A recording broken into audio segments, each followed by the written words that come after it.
je pense que tout le monde a entendu parler du Stapler. Stapler, c'était le père du Rav Kanievski. Les gens venaient le voir en général avant les fêtes pour leur demander, vous savez que là, avant Rosh Hashanah à Kippour, c'est bien de prendre quelque chose sur lui. Pourquoi? Pour un, ça s'appelle faire tchouva. Deux, un homme il a besoin de changer. Le monde il évolue, la technologie elle évolue. Nous aussi on doit évoluer, on doit prendre sur soi, être un homme meilleur, un père meilleur, un mari meilleur, une femme meilleure, des enfants meilleurs, on doit comprendre. Et quand il venait voir le Stapler, il lui demandait, il venait avec une liste, et il dit voilà, je prends sur moi, on va dire Ben Adam Lamakom, en ce qui concerne Akadosh Baruch Hu, il dit voilà, je prends sur moi de faire toute la Mida avec truc, ou de faire les brachot avec Kavana. Le Stapler, il leur disait la première bracha, c'est tout. La première bracha de la Mida, la première bracha du Birkat Hamazon, c'est tout. Quand il sortait, le shamash, il me dit mais pourquoi le mec il veut se renforcer, c'est comme si un mec il dit ouais regarde, je vais ouvrir une start-up et tout, je vais faire ça et ça. Tu lui dis ouvre une SARL, ouvre une, je sais pas moi, une petite boîte. Je dis bah, le mec il a la pêche, il a un truc et tout, laisse-le. Si tu laisses un mec qui a l'enthousiasme comme ça, aller trop loin, en tout cas au début, il risque de s'écraser. C'est comme une pâte. Les femmes, elles font des pâtes, elles préparent les chalotes de Shabbat. Ils préparent la pâte, ils mettent tout ce qu'il y a à mettre, la levure. La pâte, elle gonfle. Et après, quand tu es là, maintenant, si moi je viens avec mon doigt, je fais que ça. La pâte va faire comme ça. Elle va tomber. Tu la laisses. 5 minutes, 10 minutes, un quart d'heure. Elle va comme si tu n'avais rien fait. La même chose.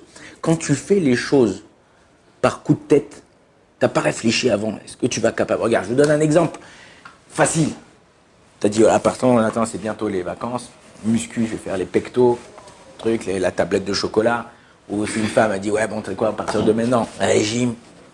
Comme ça, j'arrive cet été, fraîche. Ouais. Combien de temps ça dure? 1 semaine, 2 semaines? Au bout de 3 jours, ah mince, t'as invité à un mariage, t'as invité, ta copine a fait un super gâteau, machin, un truc. Tu craques. Tandis que si tu prends quelque chose qui est à ta hauteur, ok, qui est à ton niveau, tu arriveras à faire. Si tu prends quelque chose qui est au-dessus de ton niveau, tu te plantes. Et c'est comme ça pour tout. Tu as des projets, tu as des vacances, tu as des trucs. Si tu prends des vacances, je sais pas moi, tu vas dans un endroit où tu n'as jamais été avec des prix que tu n'as jamais payés, et ben toute l'année, tu vas rembourser tes vacances. Et après, qu'est-ce que tu vas faire à Hanouka? Qu'est-ce que tu vas faire à Purim? Qu'est-ce que tu vas faire à Pessah? Tu vas être comme ça, pris à la gauche. Ah mince, regarde les vacances. Et toute l'année, tu vas payer tes vacances. Tandis que si tu... D'accord, c'est quoi? J'ai envie de kiffer avec ma femme et mes enfants les vacances. Je veux kiffer, je vais faire.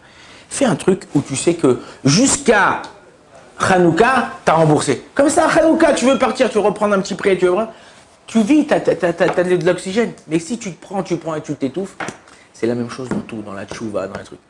Comment on appelle un garçon qui fait la bar mitzvah? Bar mitzvah. Et une fille qui fait la bat mitzvah. Quelqu'un qui fait des averot. Non, on appelle ben averot. Hein? Baal averot. C'est quoi la différence? Là, c'est bar, c'est un ben, fils de la mitzvah, fils de la mitzvah, fille de la mitzvah. Et quelqu'un qui fait des averot, on l'appelle le mari de la avera. C'est quoi la différence? Ton fils, tu peux jamais le divorcer. Ton fils est ton sang, ta chair, même si il a pris ta voiture, il est rentré dans un mur avec, c'est la dernière Tesla que tu venais de l'acheter, ça faisait 1 semaine. Ouais. Il y a quelqu'un qui m'a raconté cette semaine, il a acheté une nouvelle voiture à sa femme. 2025, encore les plastiques sur les sièges et tout ça. Elle a pris la voiture. Peut-être après 1 semaine qu'il l'a acheté. Totalos. Allez, comment je vais dire à mon mari? Purée, comment je vais dire à mon mari? Elle ouvre, parce qu'il fallait faire un constat, elle ouvre la boîte à gants pour prendre les papiers et elle voit un message de son mari. Chérie, tu es bien plus importante que la voiture.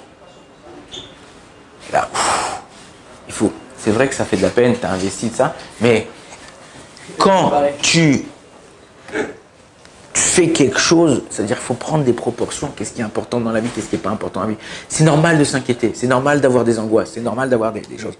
Mais un mari, une femme, La Torah a donné la possibilité, ils ne s'entendent pas. Lo aleinu, lo alechem.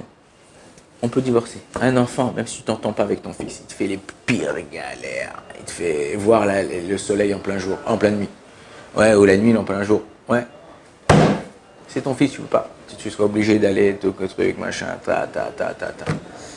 Donc quand tu fais une avidza, tu es lié quand tu fais une mitzvah, tu es lié à la mitzvah. Quand tu fais une avera, tu peux faire tchouva.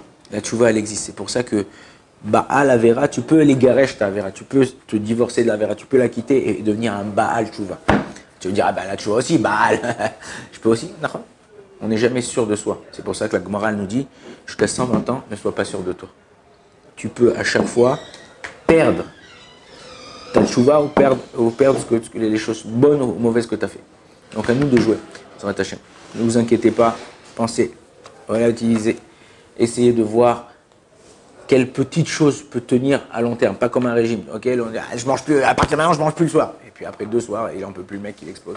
Okay, non, je mange le soir, mais je mange que une pomme et un yaourt. Là, c'est pas que tu te prives complètement, t'as compris? Quand tu te prives pas complètement, tu peux avancer. Bon, Adonai, l'olam, amen, amen.